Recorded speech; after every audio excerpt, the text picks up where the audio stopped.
Everybody stay.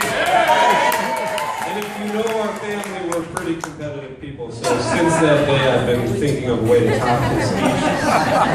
And I couldn't think of a way to do it. So I was thinking I might just give his speech verbatim. Just take out Alan and put in George and Mary.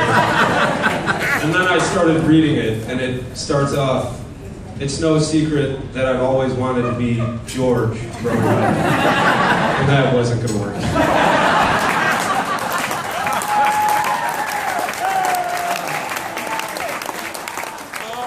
George was a pretty smart kid growing up. I remember one time my mom finally got fed up with us just not doing the dishes and doing our chores. So she put in this new rule where everyone had their own day. So my day was Tuesday. I had to clear the table, do the dishes, set the table, all that stuff. I hated Tuesdays. George was Wednesday, and we were all sitting around the table, and George walked out with paper plates, plastic forks, and Solo cups.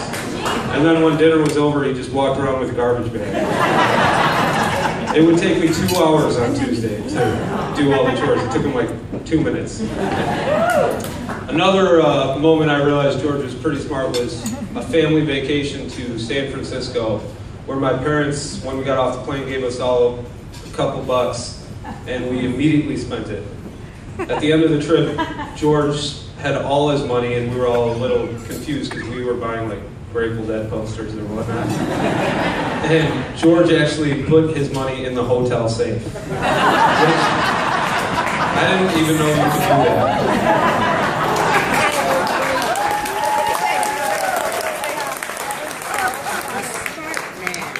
But growing up, we were pretty different. While I was going to like parties and events, George was hanging out in the basement with Thomas and Pete.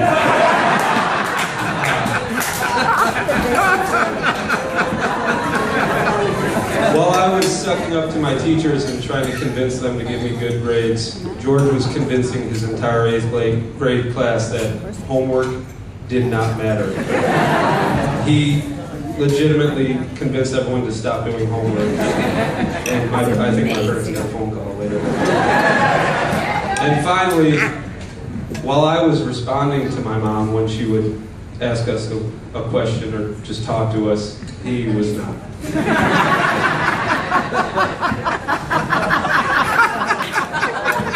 Genius! The exceptions to the rule. And then he met Barry. And everything changed.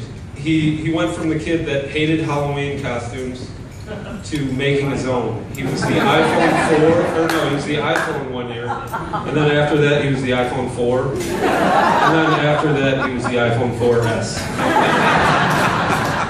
Car rides went from complete silence to a word every like 10 minutes. He became a dog guy. He became a lot softer. As I said, he became a dog guy. And I remember the day that George realized he loved Mary, because he literally told me that he loved Mary. We were at my sister's 21st birthday in Colorado, and we were all, end of the night, we were going to bed, and George just out of nowhere was like, "Johnny, I love Mary." It was the most random thing I've ever done.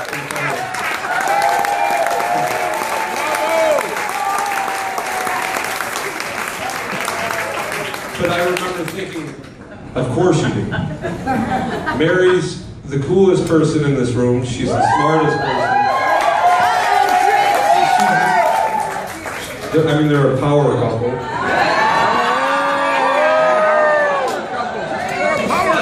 Drink up. And not only does Mary make him 1,000 times cooler than that high school kid hanging in the basement with just dudes,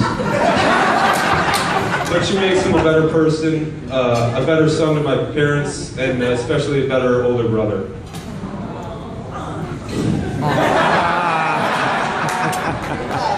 She fits in with our family perfectly. While most people would be opting out of the 4 a.m. dance parties at the O'Connor's house, she's doing the best impression of Elaine Bennis I've ever seen.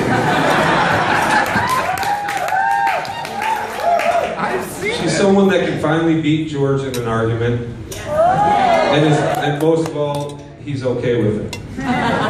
So I guess in the end I probably could have used Shay's opening line, because if I had known growing up that George was going to marry someone like Mary O'Donnell, I would be standing up here with confidence saying there's no secret that I wanted to be George growing up as a kid.